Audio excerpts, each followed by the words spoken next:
that similar situation as myself.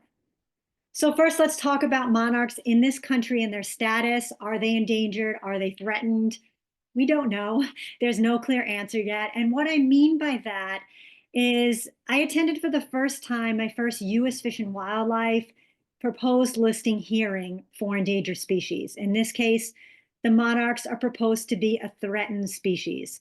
The meeting was a little over 2 hours. It went over, I was able to submit a public comment, a public question for the record, which was great.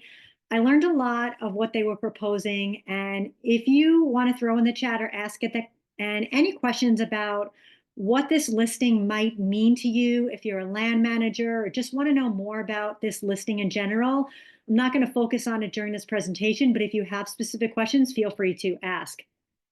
The determination, it's always regulated that it's 1 year after the proposed listing. So the proposal was December 12th. So that means December 12th, this coming year, they should make a determination. There is a small chance that there could be a 30-day delay if more research is needed, but most likely it will be a determination with all the rules coming out by December 12th. So I'm very looking forward to see what that decision will be, as well as all the rules behind that. So to give you a little background about monarchs, now some of you in this presentation might know a lot about monarchs already. Some might know only a little, but regardless, I'm sure you're going to learn something pretty amazing and fascinating about them and about their struggles in the US. So the monarchs in the US, they are just one single species. However, we do have two very distinct populations. There's the West Coast population and the East Coast population. The East Coast population is east of the Rockies and is the population that migrates to Mexico. As you can see from this chart, some of the ones from the West do make it to Mexico, but they primarily overwinter in certain critical overwintering sites in the state of California. The Western population is much more in danger of going into extinction than the Eastern population.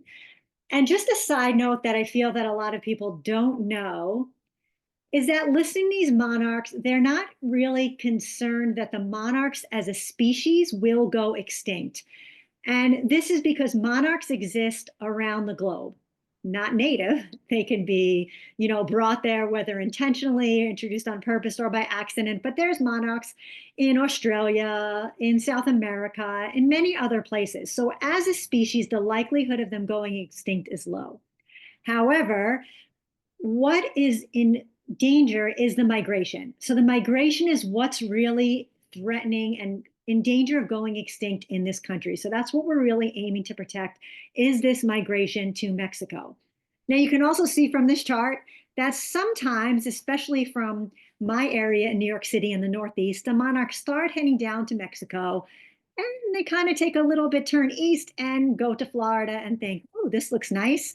We have a nice habitat here. We have some invasive and non-native milkweed here that we can lay eggs on year round. So this is actually a big problem for the monarchs that I'm not going to talk too much about now, but questions again, feel free to ask them at the end. But what we're really concerned is their migration of the Eastern population to Mexico. So how are the monarchs measured? How is their population measured?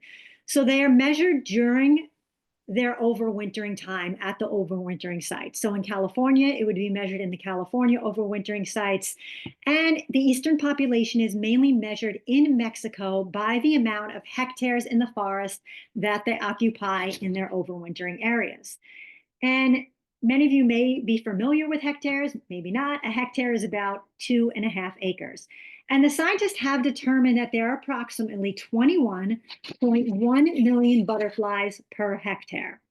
Also, side note, I can't see all of my screen because some of it is blocked by people in the chat. So in case I do say something that is not 100% accurate as what you see on my screen, feel free to call me out. But so 21.1 million butterflies per hectare. I did have a chance for the first time this year to go to Mexico to see the overwintering monarchs.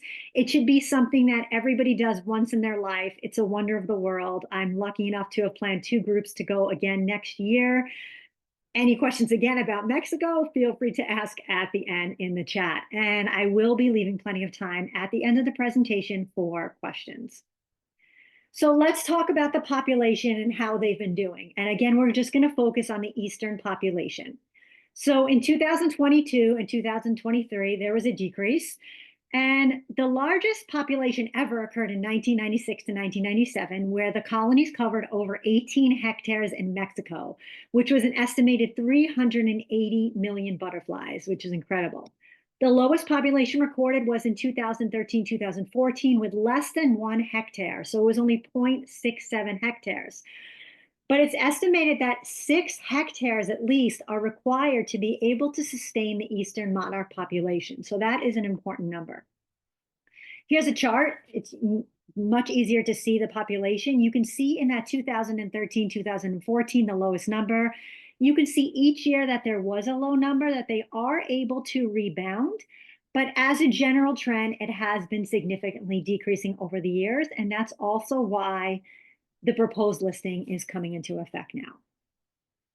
2023 and 2024, also the numbers were not good. We don't have the numbers for this year, 2024-25, because they're still overwintering in Mexico. The counts are not done. So we won't find those out until closer to spring, closer to when the monarchs are coming back. So the 2023-2024 numbers were not good, and it again fell to less than 1 hectare for the first time since 2013 and 2014. So let's talk a minute about why this happened and what the possible factors could be. So first of all, drought combined with high temperatures, mostly changes in land use, especially in the middle of the country, combined with the widespread use of herbicides, and after watching Dan's presentation on neonics, most likely a large effect because of them and other pesticides in that area. So these are very important issues. And what I mean by changes in land use is grasslands being converted into farmlands. You may or may not know, but milkweed is toxic to mammals. And so farmers do not want their farm animals, their cattle, eating milkweed. So they use chemicals that will destroy the milkweed from coming back permanently. Many of you probably do know that milkweed is the only host species for the monarch. There's over 100 species of milkweeds, but milkweed is the only species that a monarch larvae consume, and so it is the only species that adult female butterflies will lay their eggs on. And that's why it is so important to have milkweed, and specifically native milkweed, in your area. So here in New York City and a lot of other places in the Northeast, we face a different challenge. So we're not really facing the challenge of changes in land use because the sides of our highways are not being converted into farmland. So our biggest challenge here is habitat destruction, and that mostly comes from mowing. Whether it's because line of sight is needed for safety or on the highways, or whether just because it's easier to mow everything flat, because as you know, in this country, we are obsessed with flat grass, which of course everyone in this group I admire for trying to change and plant natives and get rid of that mentality of that lawn. So habitat destruction is what we face here. We have enormous amounts of habitat for pollinators, monarch butterflies, and other species that use milkweed, because other species use milkweed as well.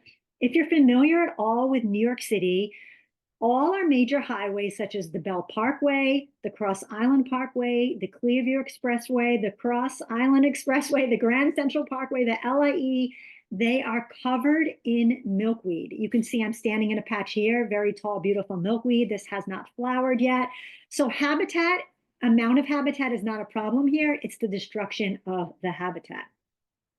And so I'm going to show you how I got involved in, I guess, wanting to help the monarchs. And it all started with just observations, which I guess is really how anything starts. So I'm going to show you some examples of areas in Northeast Queens, which is where I'm located and which is where I focus on. So this is a playground. On the left-hand side, you can see that beautiful flat grass. The middle, where my husband Paul is walking, is a walking and bicycling path. And on the right-hand side is a high school. So we have this nice strip here. Yes, it's pretty much all non-native, and invasive plants, but there is also native common milkweed growing here. There's no reason to mow this because it's not interfering with the walkway, and there's certainly no line of sight problems from vehicles. So this is how I noticed it would look like. Very nice, especially when the milkweed would flower. And very interestingly enough, for some reason in all of Queens, every year, this is the first area, this small strip that I notice monarchs come as early as mid to late May. Most of the monarchs in New York City and our area come really heavily in July, but for some reason, the few that come love to come here in this spot and lay their eggs. So I would observe this and notice this. I would see hummingbird moths and lots of other beautiful species. And then one day it came and it looked like this, just flat grass. For whatever reason, they decided just to mow it down. And then here's another area. This is, you can see it's beautiful when it flowers. It actually also has a very nice aroma. So there's really no negativity to this. So on the left-hand side is a road. It's also a sidewalk, public sidewalk where people can walk. And the right-hand side is an exit ramp to the Clearview Expressway. So I want you to remember this picture because it will come into play a little bit later in the presentation. And then I would drive by this a lot. Once you start noticing milkweed, your eye just catches it everywhere you start driving, even one plant popping up on the side of the road. But then I would come back and this is what it looks like.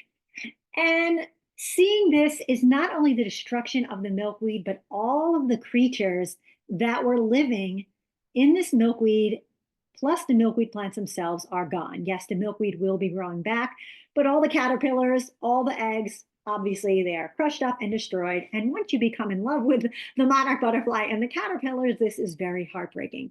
So this is what started me on having to do something. But before I got started with local officials and government, I wanted to try to get the public involved, not only in our own area, but really nationwide, to also fall in love with the monarch butterfly and to be able to be an advocate for the species and an advocate for the habitat nationwide and in their own areas. And as you can see here, yeah, here's a cute picture of some other native species that live in the milkweed. This was actually all from that one space that I just showed you. And so in order to get people to do that, again, like I said, we had to make them fall in love with the monarch butterfly like I had. And many of you have probably heard this quote before, is that people protect what they love. And the quote is, in the end, we will conserve only what we love, we will love only what we understand, and we will understand only what we are taught. So my goal now was to make the public fall in love with the monarch butterfly so they will like voraciously want to protect their habitat, which will be for the monarch, but will be a benefit, of course, to many other species as well. And the way I did this was showing through our social media to document the monarch butterfly's life cycle from egg to adult. And the monarchs make that very easy because they are a very amazing species. And I did this every single day with educational, funny, cute, inspirational videos. And I even let people name an egg, and I would message them on Instagram a picture of their egg when it hatched every single day. It was a caterpillar all the way to a butterfly. And we did this with the tag butterflies, which I'll talk about later as well, that they were able to name one. So if it was found, they would have like a connection to their butterfly. And it really did work very well. So I'm going to show you, where did I get these eggs from, by the way, that I was showing all this? These were the eggs that I was collecting once I saw the mowers. And my husband and I would drive ahead of the mowers and race to collect all the caterpillars and eggs that were about to be destroyed. We built an outdoor habitat in the backyard where the eggs could hatch, and we can educate people about the monarchs and inspire them. And that the day they close from their chrysalis, we release them to the same exact spots that we found them. So that's how that got started. So I'm going to show you a few kind of nice, fun videos about some of the things that I showed our followers on Instagram about the monarch butterfly. Maybe you'll learn something about them as well. And then we will go into the advocacy part of it. I'm just going to check my time quick. Perfect. Okay. So this is the monarch egg. They're very tiny, but you can see them on the plant with a naked eye. Monarch butterfly females usually only lay one egg per plant, not always, but usually. You can see on the right-hand side, you can see the head as it's about to hatch out. They eat their way out of the egg. You can see their cute little feet. once they start being able to almost hatch. So here is a picture, a little video, and you can see he's starting to eat his way out of the egg. So you're already in love with him, right? So then I sometimes put music to it.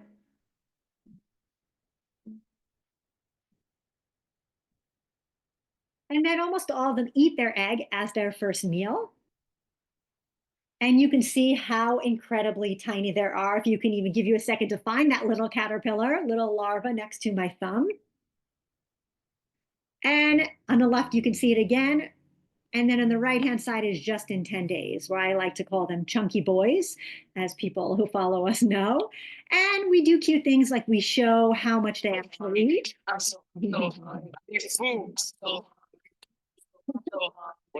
Also to demonstrate, this one made me a heart, also to demonstrate how much milk weight they need. That is actually the reason why monarch females usually only lay one egg per plant, because one entire plant usually is needed, depending on which species of milkweed. Obviously, common milkweed has much larger leaves than something like butterfly weed, but it's to show how much habitat is needed for the monarchs.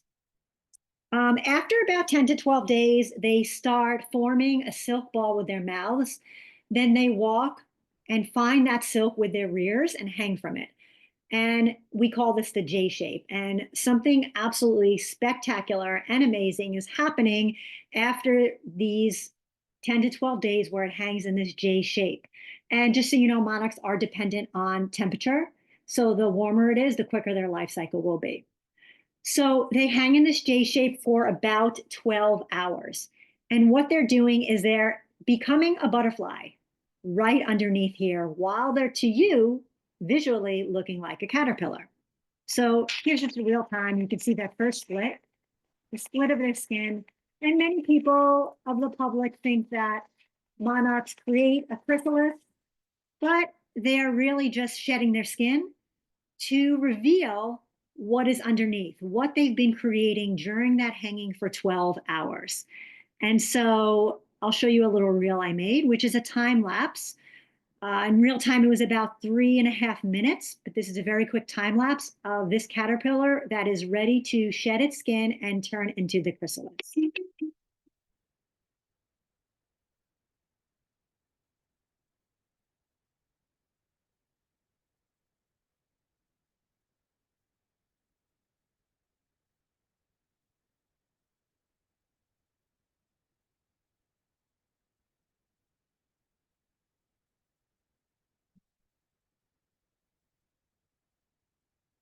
Okay, so that's already amazing. But the most amazing part that I show people after this is you can see this chrysalis was just formed.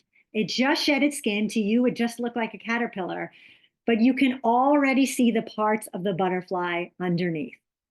So you can see why I said that it's easy for the monarchs, make it easy for me to make the public be invested in this species and the monarch because they are pretty amazing. But the process of amazement is not done yet. You can see the chrysalis many people think are this color, but it's actually clear. What you're seeing inside is the caterpillar. So as the butterfly is ready to emerge, you can start seeing the butterfly through the chrysalis, which at all stages is clear. This is just at different stages as it hardens and as it is ready to emerge. So then we have, and this is going to be a little hard because I can't see my mouse, but. Oh yeah, yeah.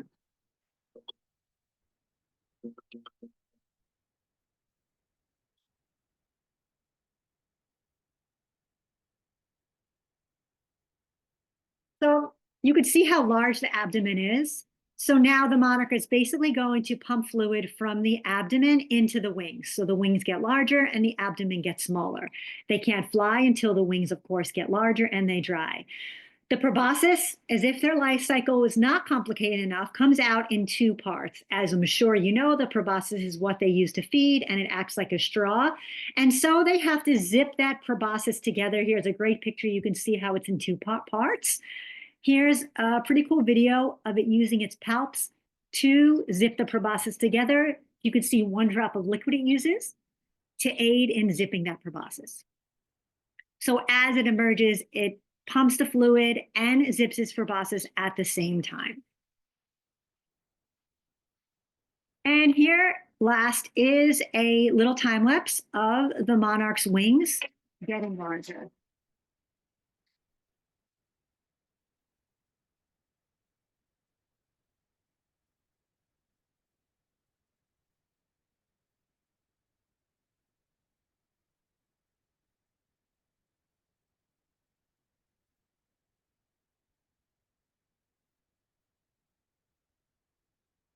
It was a little, I don't know if it worked for you, it was a little jumpy in my end, but you can kind of get the idea. We also do education and we do quizzes with everybody. We teach them about the monarchs, how to determine if they're male and female. You could see here, the males have thinner veins inside, the females are thicker. The males also actually have these little dots on top that I circled, which are actually scent glands, which attract the females to mate with them. You can also tell a monarch's sex when the wings are closed. I don't have it set up here, but you actually can tell the monarch sex in the chrysalis. There's a pretty cool way to do that. You'll just have to watch our Instagram to find that out. But there's a foolproof way to do that as well. And this is where we do the quizzes. Does anyone want to tell me if this is a male or female? That looks like a male. Incorrect, sir. So Oh, this is, but that's the point of that, right? To teach people. So this is a female because you can see the reasons are the veins are thicker, but that's not the easiest reason to see. They don't have those two dots on the bottom, which I'm going to show you here. So if you look at this top picture here in the circle, you can see that dot, which is the scent gland. And this one doesn't have that. So you can see that this one is a female. I appreciate the guess. Anyone want to try for this one? This is harder with the wings closed. This one is a male. And the way you can tell with the wings closed is because you can see on top where I circled, there's a little smudge. That smudge is the dot inside or the scent gland. So I'll show you this picture here, and now I'll go to this one and you can see the little smudge. So we do little quizzes, we do little contests where people win a prize if they get it right. All of this is just engaging the public online, people that may not necessarily be in my specific area. Okay, I do a lot of in-person education and outreach. If you're going to see Joy's presentation, this is at her spot at the Theodore Roosevelt Sanctuary. Every year we do a camp for the kids where we do 3 different age groups. We bring samples of all the stages of the monarchs. We let the kids touch everything and learn about the monarchs. We do presentations in libraries. I do presentations for adult as well. We do big community releases. When we have a lot of butterflies to release, we'll put a notice out there and the community will come, adults, children. We do this with tagging as well. And we also do tagging workshops. We've done that at the Theodore Roosevelt Audubon. This is one we did at the town of Hempstead, where we tag the butterflies. We teach people why they get tagged, which is to find them in Mexico, which, as a side note, we found 2 tags in Mexico this year. This was our guide's first time in his life ever finding tags. It's very difficult. So in the spring, I'm very excited. Oh, I have one right on my wallet here that we found on one that wasn't alive. So that was exciting. So all of this was to engage the public. So the next step for me was what I really knew that I needed to do was to protect the habitat by starting to try and find the right people in the government to speak to. Doing this, just like the monarch's journey all the way to Mexico and surviving all the way through Mexico and making it back all the way to the US, 100% also took some luck. And a lot of people don't realize that the same monarchs that are traveling, even from Canada all the way to the Mexico, the same individual is the same one coming back to the southern United States. It's not a different individual, though, that is the same individual. And so I want to talk to you a few minutes about my journey, I guess you can say, of finding the right person to speak to in government and where I started. So the first place I started, which might seem logical, is city council. So I contacted many different city councils, and each one kind of moved me to a different city council because the patch of milkweed I was referring to was in a different city council's jurisdiction. until finally someone said I had to only speak with the city council that was in the area that I lived. And so I did that. I finally got in touch with someone. I spoke to them for a few months. Nothing really came of it. They suggested that I contact the New York City Department of Sanitation, and that would be the correct organization that I should speak to. Spoiler alert, it was not.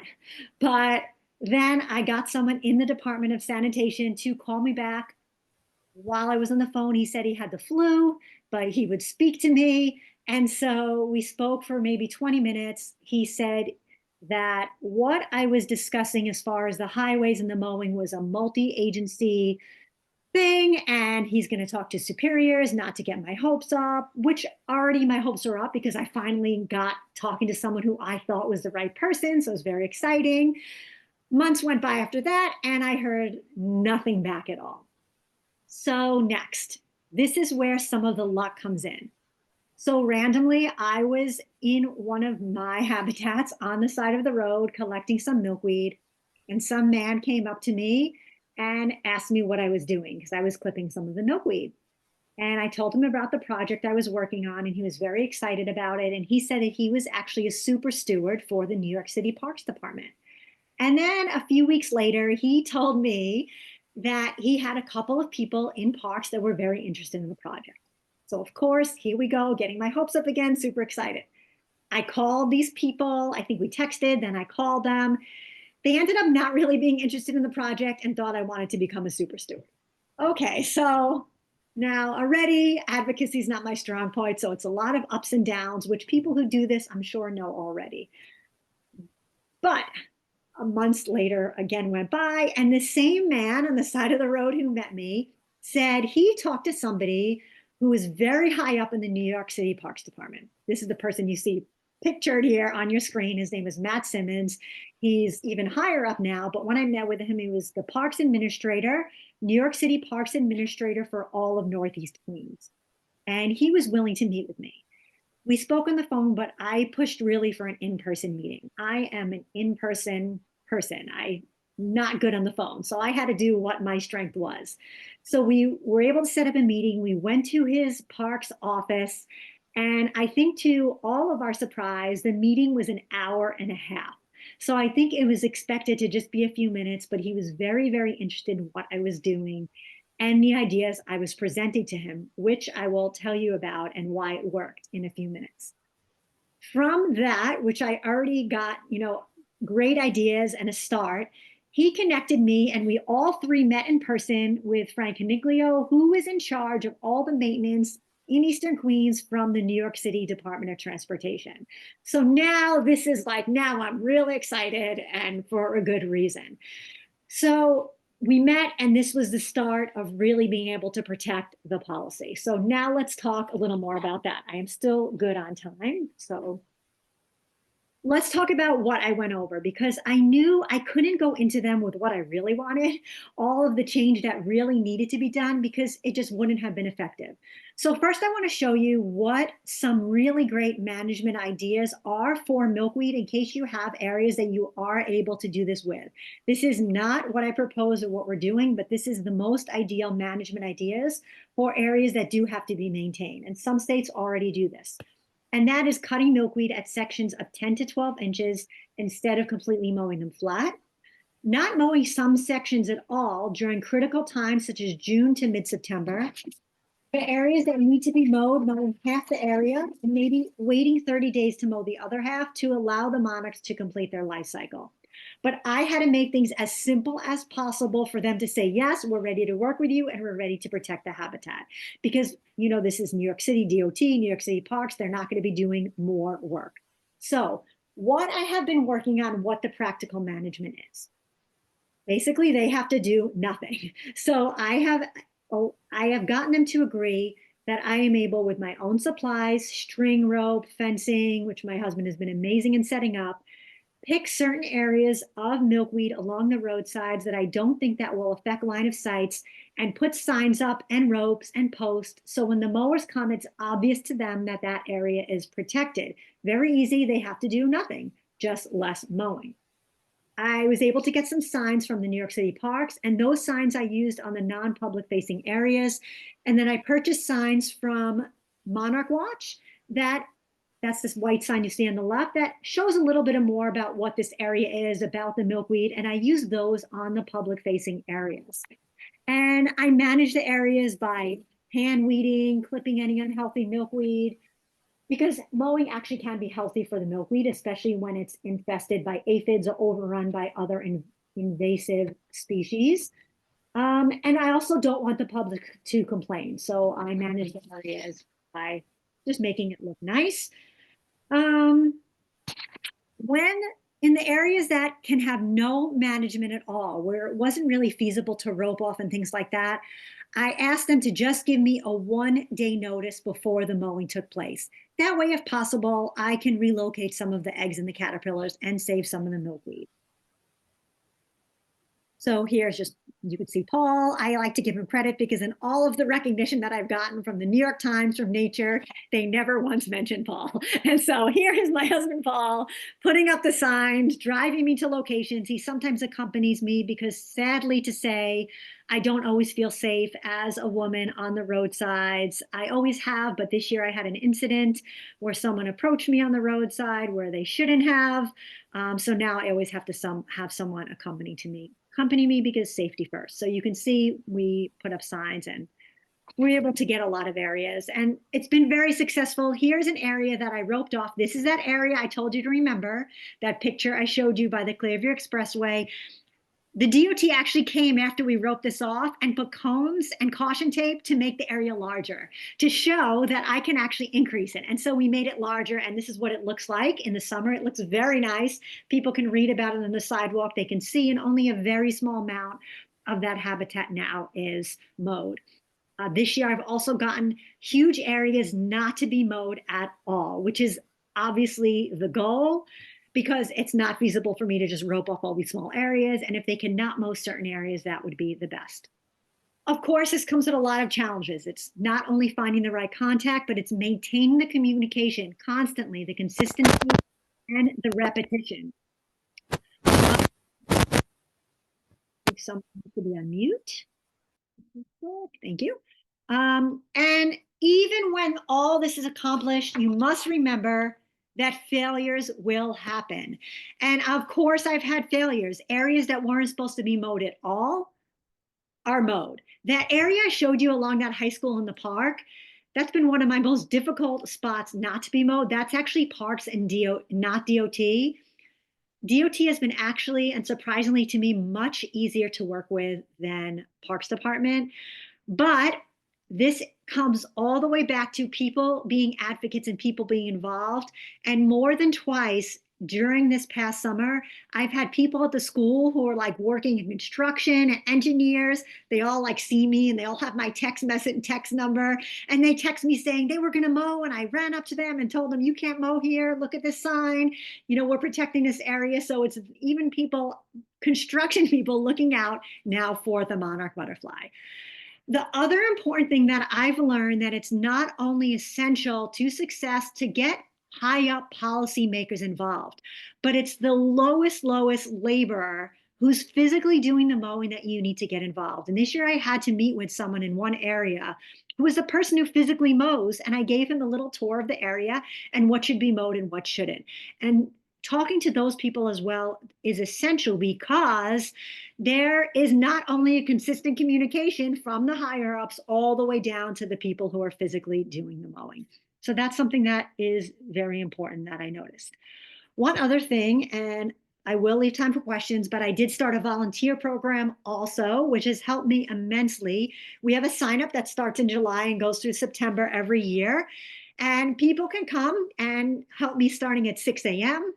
When my hunter is introducing me and saying I do this 5 to 7 hours a day, this is accurate. 7 days a week, 5 to 7 hours a day from July through September. This is what I do. I do not go anywhere. I do not travel anywhere during this time. This is what I do.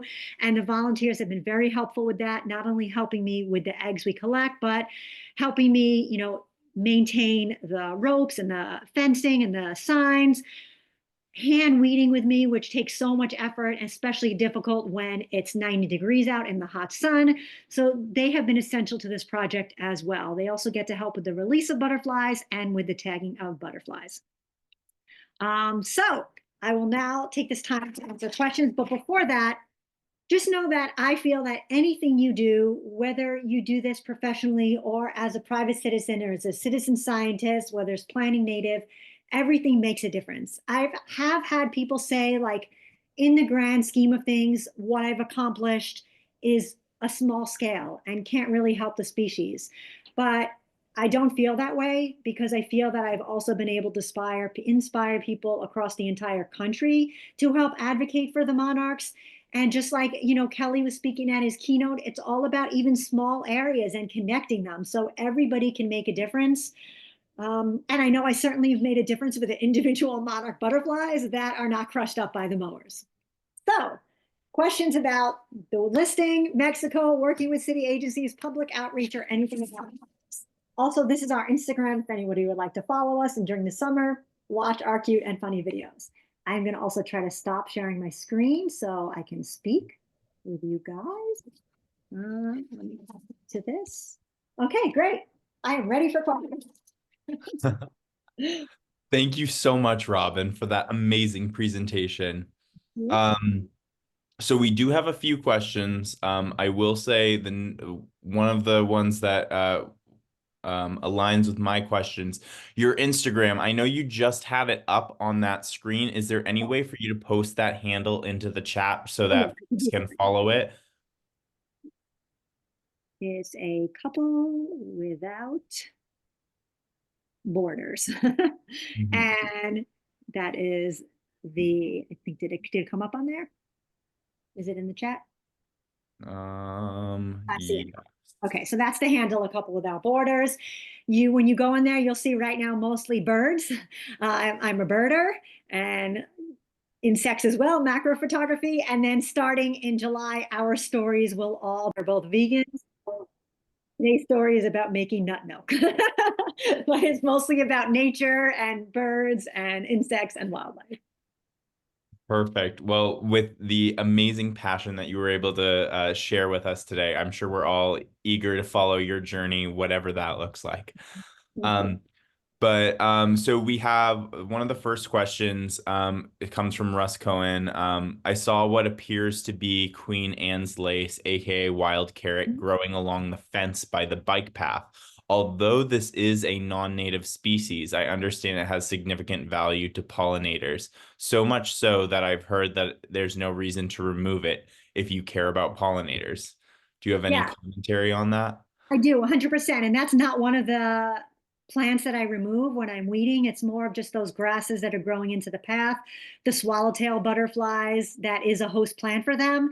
And so definitely that's an important plant and we always leave those there. Okay, perfect. Another question from Russ. Do you know how often the monarch chrysalises attach to milkweed plants or choose to attach to another surface?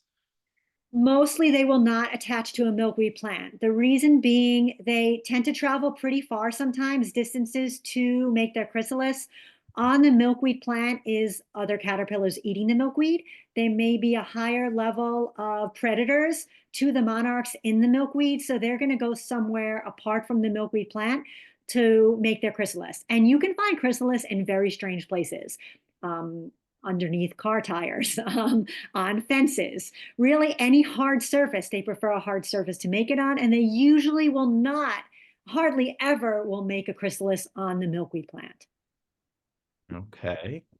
A question from James. How many monarchs have you saved? Do you have any estimate on that? I do. I will discuss it. I usually don't like to talk about the numbers because I really like to focus on the habitat. But since I started, saving the monarchs and rescuing them from the moat areas, over the past few years, it's been well over 3,000 individuals, which, of course, is not to mention all of the monarchs that I saved in the habitat that I protect. Obviously, I don't collect any eggs or any caterpillars from the areas that's not being mowed, from areas that is roped off, because that's the whole point, is to allow them to do their natural cycle.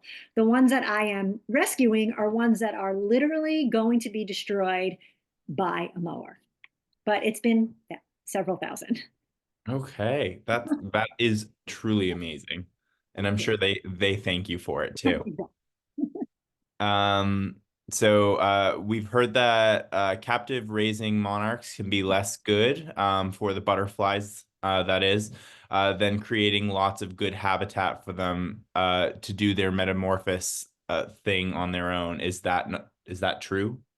That is 100% true. And so captive rearing of monarchs is something different than what I'm doing. A lot of people, first of all, there's no breeding involved. When the monarchs emerge, they go right back into the habitat. Also, I am against, okay, I don't want to offend anybody, but I'm against people, taking monarch eggs from the wild, especially from areas that are um, protected, and bringing them inside your home. There's plenty of evidence to decide that it does affect them rearing them indoors. Monarchs, if you just use common sense, are a species that rely heavy on environmental cues, whether that's the length of day, the temperatures outside, just who knows, they don't really know everything about how they navigate, the magnetic poles of the earth. So it's very important to keep them outside. The ones that I rear are completely outside, and also with milkweed directly from that same environment, so everything is as natural as possible, and they're released right away afterwards. Even new studies that came out that say, okay, rearing monarchs indoors may not be so bad. They are able to migrate, but it takes them 12 to 24 or maybe longer hours to be able to reorient themselves. But 24 hours could be an enormous amount of time for an insect that is susceptible to predators. So I don't recommend people doing this indoors. I generally don't recommend people rearing them at all, because it takes a lot of work. Again, this takes me 5 to 7 hours a day, from the protection and the rearing them outdoors, for the ones I have saved. And so that's what I try to promote, is really advocacy for the habitat and the protection of the habitat. But you're 100% right. Captive rearing them indoors is makes them not able to migrate as well. They're not as strong. The colors aren't as deep, but there hasn't been really evidence shown that rearing them outdoors in a completely natural environment does the same. Okay. Okay. Thank you. Um, how long does a monarch live, and do they do more than one migration? Okay, so the monarchs have 4 generations, sometimes 5, but mainly 4 in the United States. And the first 3 generations stay here in the United States, and they only live for a few weeks. It's that 4th generation, late August, September, that is living 5 to 9 months. And that is the only generation that is traveling all the way to Mexico. Once that egg hatch somehow knows, that's the 4th generation. Their wings are larger. They're actually shaped a little bit differently, and they are primed to travel to Mexico. Um, what was the second? Oh, only, and yes, there is only one migration for the monarch butterfly. There are other species of butterflies that migrate, not necessarily such a big migration, but for the monarch butterfly, there is only one migration, a migration to Mexico, and then a migration back, those same individuals, to the southern United States. Those individuals that reach the southern United States, those are the ones that we call the first generation. They lay their eggs and they start moving north, north, north, until we get all the way to New York City and to Canada. And we get them when they're in maybe late second or definitely 3rd generation. That's the species, that's the generation that you see in the Northeast. Okay, that's fascinating. I had no idea that like the final generation had like morphological differences that like equip them for their big journey. Um, is there increased mortality associated with planting monarch habitat along highways? So I don't know any studies that have ever been done about that, but I'm not speaking about planting more milkweed along the highways. The milkweed is already there. The milkweed wasn't planted. The milkweed flew there on their little parachutes of seeds.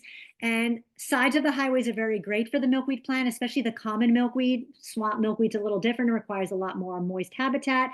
But that full, nice direct sun is really great for that common milkweed, and they thrive along the highways. So I don't think they were ever planted along the highways. I think that's just where they ended up. Okay. And now we have a longer question slash dilemma in the comments. I'm happy to read it. So Robyn and others, this is coming from Ellen Fine. This is my dilemma. I have planted some Joe Pye weed with the plans of planting various native milkweeds and some butterfly weeds, etc.